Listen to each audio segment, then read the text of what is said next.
అదేవిధంగా హ్యామ్ రోడ్లు కేసీఆర్ గారు ఉండగా ప్రతి మండలానికి డబుల్ రోడ్ వేశారు, ప్రతి జిల్లా కేంద్రానికి 4 లైన్ రోడ్ వేశాం. మేము ఎక్కడ అప్పులు తేలేదే.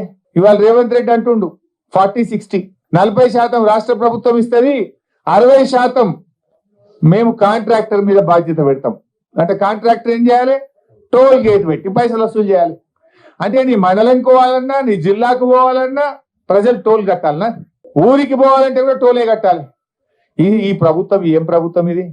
ఇలా కేంద్ర ప్రభుత్వం టోల్ గేట్లు పెట్టిందంటే ఇలా రాష్ట్ర ప్రభుత్వం కూడా టోల్ గేట్లు పెట్టే కథ హ్యామ్ మోడల్ తెస్తున్నామని బడ్జెట్ లో చెప్పారు.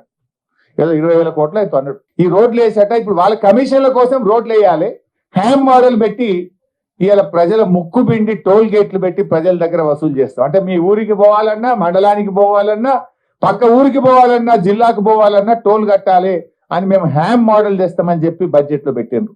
గతంలో మేము రోడ్లు వేయలేదా? ఈ రాష్ట్రంలో అద్భుతమైన double line road, 4 line road వేసినాం కానీ ఎక్కడ హ్యామ్ మోడల్ పెట్టలేదు.